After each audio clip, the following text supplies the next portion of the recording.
ئەم کاتەتان باش من کامەران حاج عومەر لەگەڵ هاوکارانم لە باسی ڕۆژ ئەم جارە بە دوواداچوون دەکەین لەسەر هەنگاوەکانی پارت و لایەنە سیاسەکانی هەرێمی کوردستان بۆ پێکهێنانی کابینەی داهاتووی حکوومەتی هەرێمی کوردستان. ئەمڕۆ لە پەرلەمانی کوردستان لیژنەی یاسایی لە نێو پەرلەمان هەڵبژێردرا. دەمانوێت بزانین کاسبکاران سەبارەت بەم هەنگاوە چی دەڵێن؟ هەنگاوەکانی داهاتووی پارت و لایەنە سیاسیەکان سەبارەت بە پێکهێنانی حکوومەت و گفتوگۆی نێوان یەکێتی و پارتی و گفتوگۆی نێوان پارتی و یەکێتی و بزوتنەوەی گۆڕان بۆ پێکهێنانی حکوومەتی هەرێمی کوردستان بەکوێ گەیشتووە لەگەڵمان.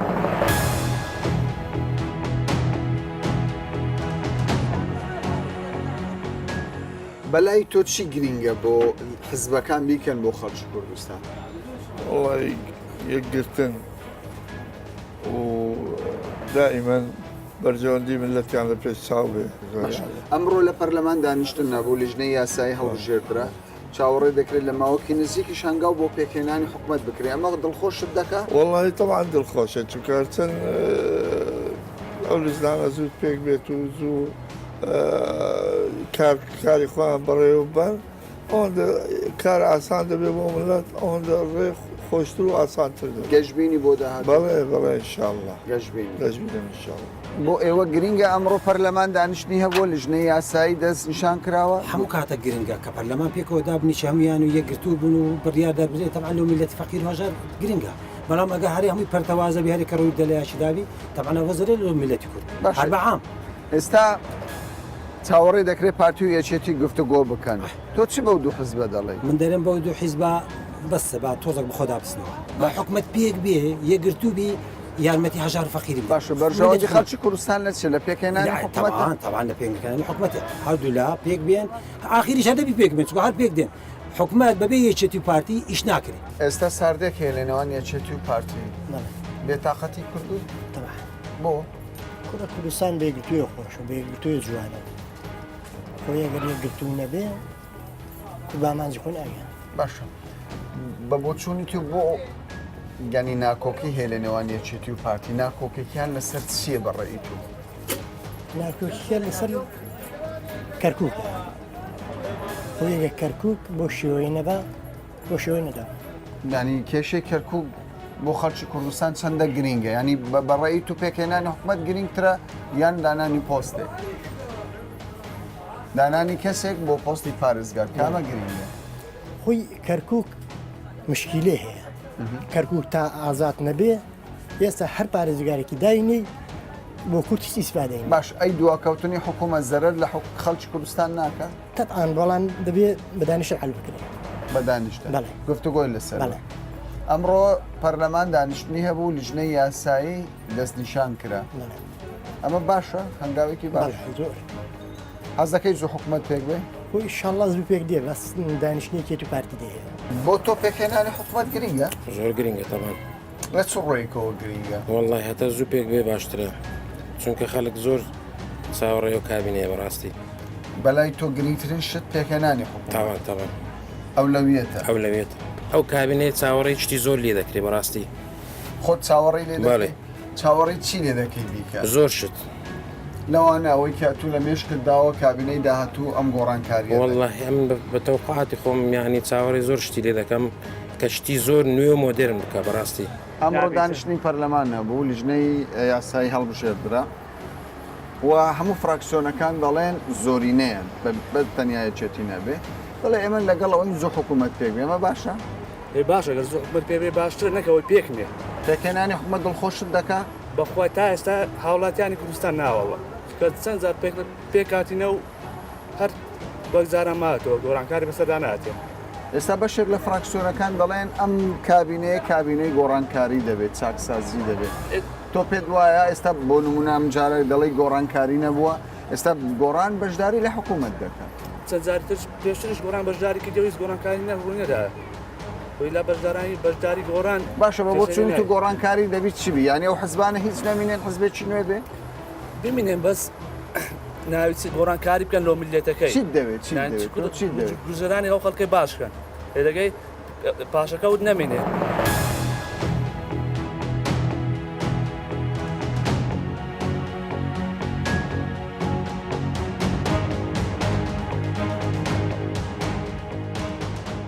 بۆچی ئێوە چاوەڕێی فراکسیۆنی یەکێتیتان نەکرد چاوەڕێی گفتوگۆکان میوان پارتی و یەکێتیتان نەکرد تاوەکو ئەوانش بەشدار بن لە کۆبنەوەکانی ئەمڕۆ و بەڕێستان ئاگادارە گفتووەگان بەردەوامن و بەردەوامیژی هەیە و نییە کە داودانستاندنە کۆتایی پێهات بیتن بەڵام دوای هەژدەی شوبات کە کوبنەوەی پارلەمان کرا و دەستەی سەرۆکەتی پارلەمان هەڵبژاردرا بە پێی پەیڕەوی ناوخۆ پێویستە هەرچی زووتر دەستەی یاسادان هەڵبژێردرێتن و لە پێڕەوی ناوخۆش باز کراوە ئیتر مەجای دواخستنی کوبنەوەکانی پارلەمان بە حقیقەتەن ناکرێتن پێویستە بکرێتن و بەرچی زووترش دەستەی یاسایی هەڵبژێردرێتن و یەکەتیش لە کوبنەوەی ئەمڕۆ ئاگادارە بەڵام دەهێن ناهێن ئەوە بە حقیقەت لەسەر خۆیان دەمێنێتەوە کە چۆن هەلسوکەوت لەسەرا مەوزوعە بکەن باش لە کاراکردنەوەی لیژنەی یاسایی لە نێو پەرلەمانی کوردستان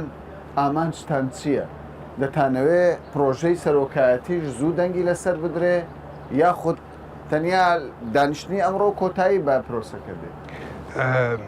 بابەتەکان بەیەک بەستراون پێشەکی دەستەی سەرۆکاتی پارلەمان هەڵدەبژرێ و دوایە ئەوەی دەبیتن لیژنەی یاسایی هەڵبژێردرێتن بە تاکید بوونی لیژنەی یاسایی بوو هەموارکردنەوەی کارەکانی یەک لە دوایەکی کارەکانی پارلەمان زۆر گرنگە و ئەگەر لیژنەی یاسایی هەل نەبژێردرێتن ئەتوناتانی یاسایی سەرۆکاتی هەرێمی کوردستان هەموار بکرێەوە هەروەکی بەڕێستان دەزانن ئەم خۆلە پێویستە سەرۆکی هەرێمی کوردستان لە پارلەمان هەڵبژێردرێتن تا و کاتای دەستور هەموار دەکرێتنەوە و اینجا دیاری دەکرێتن بە چه شێوازێک دەبێتن و ئەمە پەلەمان هەیە لەبەرچی لەبەرەوەی لەبەر بەرژەوەندی خەڵکەوە ئیتر خەر ناتوانێت چاوەڕێ ببیتن و چاوەڕێی دانوستاندەکان و گفتوگانی ئێمە و حەزەبەکانی تر ببیتن و ناکرێتن چارەنووسی ئەم خەڵکە بە گفتوگان ببەسرێتن هەتایی لەبەرەوە سەقفێکی زەمانی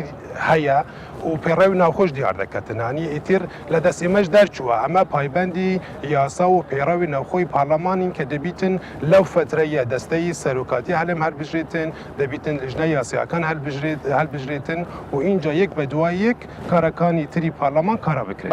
ئێستا سەرۆک بارزانی داوای لە هەردوو پارت کردووە لە ئاستی مەکتەبی سیاسی کۆ ببنەوە و زوو پەلە بکرێت لە ڕێکەوتن لە نێوان هەردوو لادا. پێتان وانی هەنگاوەکانی ئێستای پەرلەمانی کوردستان وا دەکات یعنی ئەم هەوڵە سارد ببێتەوە دەرەنجامێکی ئەو تۆی نەبێ؟ پارلەمان پێویستە کاری خۆی بکاتن چونکە ناتوانین هەموو مەسیری خەڵکەوە بەس بە دانوستاندانەکان ببەستێنەوە و پارلەمان لە چارچوەی کارەکانی خۆی چالاکە و دەبیت ئەکتیڤتریش بکرێتەوە پێم وایە بەرعکسەوە دەستنیشانکردنی سەقفێکی زەمانی و کارەبوونی پارلەمان هاندەرێکی باشتر دەبیت بۆ لایەنەکانی تر کە زووتر بڕیار وەربگرن بۆ بەشداربوونێکی چالاک لە پارلەمانی کوردستان. باشە بەڵام گۆڕینی داواکاریەکانی یەکێتی سەبارەت بە بەشداریکردن لە کابینەی داهاتوو بۆ پۆستی ینی دەستەی سەرۆکایەتی هەرێم یاخود بۆ دەستەی سەرۆکایەتی حکوومەت ئەمە کاریگەری دروست ناکات ئەمە گرفتێک دروست ناکات لەوەی کە ئێستا ئێوە پۆستێک بەجدێڵن بەڵام دواتر یەکێتی پێڕازی نەبی. سەرۆکی پارلەمان ئێستێقاقی یەکەتیە بەڕێزیان بەڵام سەقف زەمانیەکەی وای لێ کردووە کە دەبی بڕیار وەربگری بەکراوە نامێنتەوە بە تاکید کە دانوستاندنیش دەکەی مفاوزە دەکەی هەوڵ دەدای زۆرترین تەڵەبیات بێخیە ڕوو بۆ ئەوەی بەشێکی لە تەرەفی دووەم لە بەشێکی تەڵەبیاتی بەڕێزت ڕازی ببیتەوە و ئەو بەڵام ئەو نیقاشە و ئەو مناقشات لە بینی مەکتەب سیاسیەکان بەردەوامە و کۆتاییش پێ نهاتووە بەڵام بەڕایی من بۆ چوونی من ئەمە بۆ خالی سفرەوە ناگەڕێنەوە. باش پەیوەندیتان ئێستا لەگەڵ یەکێتی نیشتیمانی کوردستان چۆنە؟ ئەمە بە کۆی گشتی عیلاقەمە لەگەڵ هەموویان باشە دەرکەی پارتی دیموکراتی کوردستان فراکسیۆنی زەر لە پارلەمان بۆ هەموو لایەکان کراوەیە سینگشمان فراوانە و هەر پێشنیارێک و هەر بابەتێکی شەبیتن قابلی نیقاشە قابلی باسە بەڵام چارەنووسی هەرێمی کوردستان و خەڵکی کوردستان چیتر بە مفاوزات و دانوستاندنان نابەسرێتن پارلەمان کاری خۆی دەکەتن چالاک دەبیتن و هەڵاونان بۆ پێکهێنانی حکوومەتیش پەلەی لێ دەکرد. کاری پارلەمانتاری دیاریکراوە لە پێڕاوی ناوخۆ دیاریکراوە کە یەک لە دوایە یەک دەبی چی بکرێتن دەستەی سەرۆکاتی پارلەمان ئەوەی کەم هێنگاو بوو هەلبژاردننی لیژنەی یاسایی دوام هێنگاوە هەموارکردنەوەی یاسایی سەرۆکاتی هەرێم سەیەم هێنگاوە دوایی بەڕێزی سەرۆکی هەرێم سوندی یاسایی دەخوێنیتن و کاندیدی پارتی ڕادەسپێتن بوو پێکینانی کابینای نوێ بەڵام بەتاکیدەوە وەختی دەبەتن وانی هەموو لە چەند ڕۆژی داهاتوو حەزتان وایە نەورۆز یەکلا ببێتەوە؟ وڵا ڕوزو دەکەین سوبەی هەموو شتێک ئیکلا ببیتەوە بەڕاستی چون ئەمە پەلەمان هەیە بۆش پەلەمان هەیە چونکە ئەم خەلکە ئیتر چاوەڕێی کاری باشە ینی و بەحقی خۆشیانە چونکە بە حقیقت شایستە زیاترین خزمەتن و ئەمەش ئەرکی ئێمەیە کە ئەم خزمەت گوزاریە و ئارامیە هەم لە ڕووی سایکۆلۆژیەوە هەم لە ڕووی ئابوووریەوە هەم لە ڕووی سیاسیەوە پێشکەشی خەڵکی خۆشەویستی خۆمان بکەین.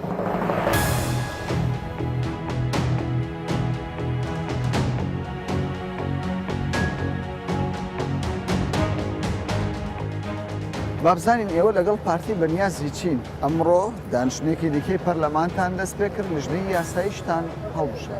ئێمە بەنیازین 4 ساڵی ئایندە 4 ساڵی خزمەتکردنی خەڵک بێ 4 ساڵی بەجێهێنانی بەڵێنەکان بێت 4 ساڵی جێبەجێکردنی ڕێکەوتنەکان بێ بە تایبەتی کە خەڵکی هەرێمی کوردستان یعنی نموزەجێکی باش یاخۆ دیدێکی باشیان لەسەر ئەوە نییە کە ڕێکەوتن لە هەرێمی کوردستانە تا ئێستا شتێکی بە شتێک کرد بێ بەڵام ئێمە ومێ دەکەین و تەمە ناکەین پارتی دیموکراتی کوردستان ئەو هێزە بێ کە لە 4 ساڵی ئایندەیە خەمی خەڵک و ئەلبەت لەگەڵ بزوتنەوەی گۆڕان و لایەنەکانی ترا خەمی خەڵک و ژیانی خەڵک گوزەرانی خەڵک ئەو لەوێت بێ و لە ئێستاشا تەمە ناکەم هیچ کەسێک تەنانەت لە هێز و لایەنە سیاسەکان خودی ئەو هێزە ئامانج نەبێ ئامانج خەڵک بێ ئامانج گوزەرانی خەڵک بێ و هێزەکانی ئەوکو وەسی لە سیر بکەن. باشە پێشتر ینی نامتمانەیەک لە نێوان پارتی و وزوتنەوەی گۆڕان بوو ئێستا ئەو متمانەیە بە باشی گەڕاوەتەوە گرنتی ئەوەتان کردووە کە پارتی لەگەڵتان بەردەوام دەوێت تا 4 ساڵی دیکە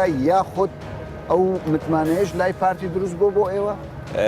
پارتی هێزێکی سیاسیە بزوتنەوەی گۆڕانیش هێزێکی سیاسیە خاوەنی قەراری بڕیاری سەربەخۆی خۆیەتی یعنی ئێمە ڕەنگە عقدمان لەوەیان نەکرد بێ کە سلوکی پارتی یاخۆت بۆ نمونە خودی ئەم هێزە بگۆڕین ئێمە تەنیا ڕێکەوتنێکمان هەیە لەسەر کۆمەڵێک پرۆژە لەسەر کۆمەڵێک پاکێژ لەسەر کۆمەڵێک خاڵ کە بۆ 4 ساڵی ئایندە ئەم خاڵانە جێبەجێ بکرێ گەرنتی بۆ جێبەجێکردنی ئەم خاڵانەت لە فەقرەیەکی ڕێکەوتنەکەی هاتووە ئەویش سەقفی زەمەنیە بۆ خودی ئەو خاڵانەی بۆ نمونە خودی ئەو کارنامەی حکوومەت کە دێتە پەرلەمان و قەرار وایە کارنامەی حکوومەت لە ماوەکانی داهاتووە ئەڵبەت تەمەناکەن ینی یەکێتیش لە پرۆسەکەیا بێ کارنامەی حکوومەت خاڵبەندیەکرێ و سێکتەر جیاکرێتەوە ئەم سێکتەرانە سەقفی زەمەنی بۆ دانرێ ئەوە گەورەترین گەرنتیە ینی هەم بۆ ئێمە هەم بۆ پارتی دیموکراتی کوردستان و هەم بۆ خەڵکی کوردستان و پارتی دیموکراتی کوردستان ڕاشکاوانە لە ئیمتیحانێکی زۆر گەورایە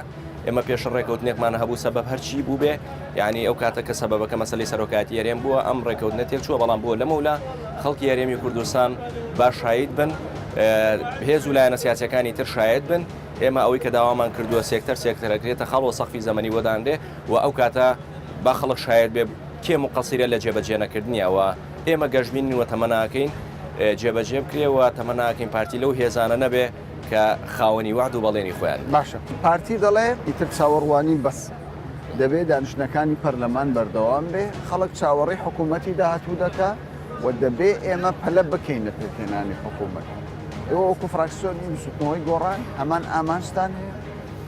طبعا نەک فراکسیۆنی گۆڕان تەسەورەکەم هەموو فراکسیۆنەکان ئەو تەمەنایان هەبێ کە پەرلەمانی کوردستان دانیشتەکانی دەست پێ بکاتەوە دانیشتەکانی یاسایی بێتەوە بۆەوەی کە چیتر خەڵکی هەرێمی کوردستان لەوەیە چاوەڕوان نەبن بەڵام یەک شت گرنگە ینی ئەم نیەت و ئەم قسەکردنە لەسەر پەلەکردن لە کۆبوونەوەکانی پەرلەمان نیەتێکی سیاسی خراپی لە پشتەوە نەبێ ینی گرنگە نیەت پاکی هەبێ ینی نیەت پاکیە بێ بەوەی کە لایەنەکان ڕێکڕون لەسەر مەسەلەی سەرۆکایەتی هەرێم لەسەر قانونی ئیسلاح لەسەر هەڵگرتنی پاشەکەوتی موچە لەسەر کۆمەڵێک بۆ نمونە تەشکیلکردنی حکوومەت و پێکێنانی حکوومەت بەڵام نەک لەوەی کە ئەم کۆبوونەوەانە بۆ تەرەکردنی هێزێک بیان بۆ گوشارخستنە سەر هێزێک بێ بێگومان ئێمە لەگەڵ ئەویانی باش قسەی زۆر لەسەر ئەوە دەکرێت لە داهاتوودا کۆبنەوەکی سێخۆڵی لە نێوان پارتی و گۆڕان و یەکێتی بکرێت.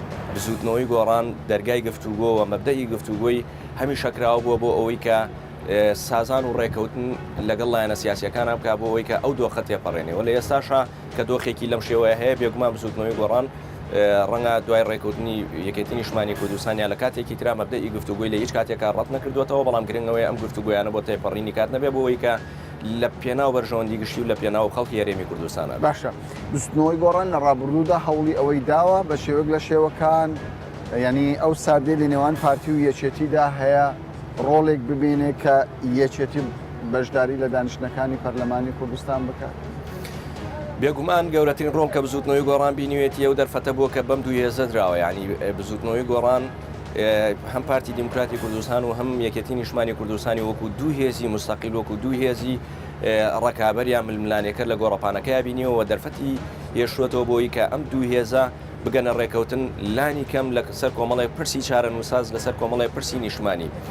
تەنانەت ئەو ڕۆژێک کە کۆبوونەوەی پەرلەمان کراوە بۆی دەستەی سەرۆکایەتی پەرلەمان هەڵبژێرێ بزوتنەوەی گۆڕان لەگەڵەوەیە بۆ کە کۆبوونەوە کە دەوا بخرێتاوەکو یەکێتی و پارتیە گەنە ڕێکەوتن و لە ئێستاشە یەکێتی نیشتمانی کوردستان تەمەناکە هیچ کاوی شێزێکە خاوەنی دەنگەری خۆیەتی خاوەنی کۆمەڵێ سەوابت و پرەنسیبی خۆیەتی تەمەناکەین لە پێناو بەرژەوەندی گشتیە لە پێناو خەڵکی کوردستانە نزیک بێتەوە لە ڕێکەوتن لانی کەم سازان و تەوافق بکرێ بۆ ئەوەی کە هەرچی زووە کاروباری پەرلەمانی کوردستان ئاسایی بێتەوە حکوومەتی هەرێمی کوردستان پێک بێنرێ.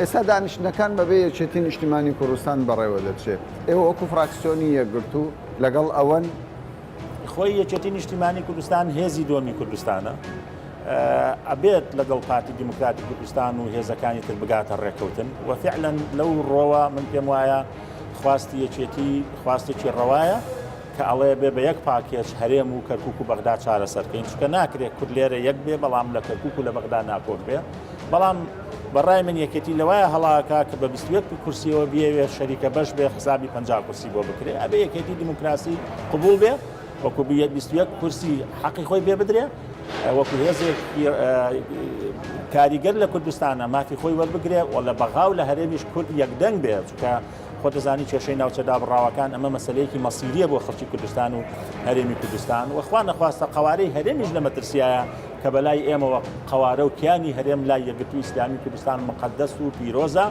بەڵام حکمڕانەکانی تێبینی جدیمان لەسەری هەیە ئێستا کە یەکێتیش لە ناو کۆبوونەوەکانی پەرلەمان نییە لە ڕووی قانونیەوە هیچ شکالێک نییە لە کۆبوونەوەکان چکە زۆری نە حزوری هەیە بەڵام هەستەکەین نەبوونی ئامادەگی یەکێتی نیشتیمانی کوردستان کاری کردوتە سەر ڕۆتی پێکەنانی لیژنەکانی پەرلەمان و بەڕێوەچوونی ڕێوشوێنەکانی کار لە ناو پەرلەمان و پێکەنانی حکومەتیش. باشە ئایا بەرژەوەندیەکانی یەکگرتووی ئیسلامی کوردستان لەگەڵ ئەوەیە دانیشتەکانی پەرلەمانی کوردستان درێژەی پێ بدرێ هەنگاو بەرەو پێکێنانی حکوومەتی هەرێمی کوردستان بنرێ یاخود کێشەی یەکێتی لەگەڵ پارتی یەکلا بکرێتەوە؟ ئێمە پێمان وایە کێشەی حیزب و لایەنە سیاسیەکان لەوەدایە کە ئەگەر ئەوان هێزی ئەم خەڵکن و ئەوان کار بۆ خەڵکی کوردستانەکان و حیزب ئامرازی خزمەتکردنی خەڵک بێ ئەبێ بیر لە بەرژەوەندەکانی خەڵک بکرێتەوانێ خەڵک ئێستا گرفتی ئەوە نییە پشتی ئەم حیزبە چەندێکە و پشتی ئەو حیزبە چەندێکە خەڵک مەعیشەتی بژێوی ئارامی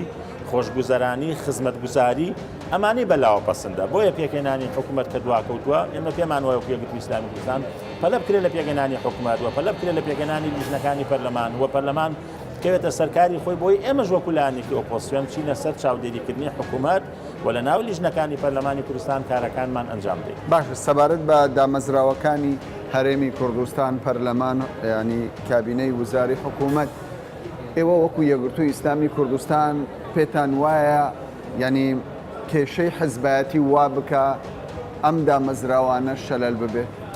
ئەم دامەزراوانە پێویستە لەسەر ڕێوشوێنە دیموکراتی و قانونیەکە بەڕێوە بچن دامەزراوانە جودا بن لە یەکدی ئەریەکە کاری خۆی ئەنجام بدات چ پەرلەمان چه حکوومەت چ دەسەڵاتی دادوەری و ئەمانە بە یەکەوە پرۆسەی حکومڕانی تەواو ئەکەن و پەرلەمانی کوردستانیش هەڵ ئەسێ بە چاودێریکردنی دەسەڵاتی جێبەجێکردن بۆیە هەر خەلەلێک و هەر شەلەلێک ڕووبکاتە دامەزراوەکانی هەرێم لە کۆی گشتیا زیان لە پرۆسی دیموکراسی هەرێمەدا و لە پرۆسە سیاسەکەشێدا و ڕەوتی دیموکراتیش دو ئەخا و لە ئاکامیشا هاوڵاتیانی کوردستان زیانمەندی یەکەمە بێت. باشە بۆ مەسلەی دوو ئیدارەی کە زۆر جار لە نێوان پارتی و یەکێتی ساردیەک هەیە ئێوە وەکو یەکگرتووی ئیسلامی کوردستان ینی چۆن دەڕوانە ئەو جۆرە خیتابانە کە هەندێک جار باس لەوە دەکرێت ئەگەر حکوومەت بەبێ یەکێتی پێک بهێنرێت ئەمە دوو ئیدارەی دروست من پێم وایە چ شەڕی ناوخۆ چ ڕاکێشانی کارتی شەڕی ناوخۆ چ ڕاکێشانی کاتی دوو ئیدارەی هەر هێزێکی سیاسی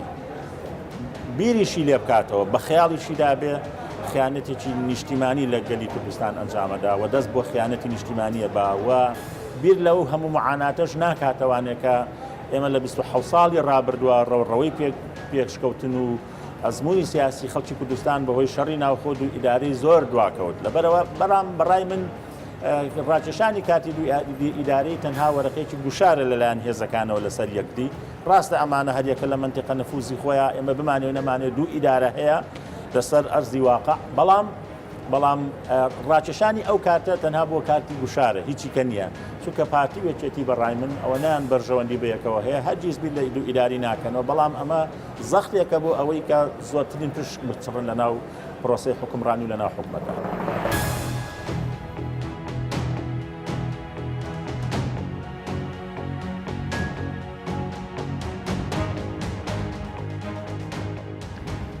پارتی دەڵێت بەشی زۆری بەرپرسیاتی هەرێمی کوردستان بەپێی دەرەنجامەکانی هەڵبژاردن کەوتۆ تا ئەستۆی ئێمە و دەبێ بەرژەوەندی خەڵکی کوردستان لە پێشەوەی هەموو بەرژەوەندیەکاندا بنین. زوتنەوەی گۆڕان و فراکسیۆنی بزوتنەوەی گۆڕانیش لە نێو پەرلەمانی کوردستان دەڵێت ئێمەش لەگەڵ بەرژەوەندی گشتی خەڵکی کوردستانین بەڵام پێمان باشە فراکسیۆنی یەکێتیش بەشداری لە دانیشتنەکانی پەرلەمانی کوردستان بکات و ئەوانش ئیستحقاقی هەڵبژاردننی خۆیان پەیڕەو بکەن. یەکگرتووی ئیسلامی کوردستانیش پێیان وایە نابێت ناکۆچیە حەزبیەکان ببێتە کۆسب لە بەردەم پێکهێنانی حکوومەتی هەرێمی کوردستان و بەدیهێنانی داواکاریەکانی خەڵکی کوردستان. تا باسێکی دیکە و بابەتێکی دیکە بەخواتان دەست پێێت.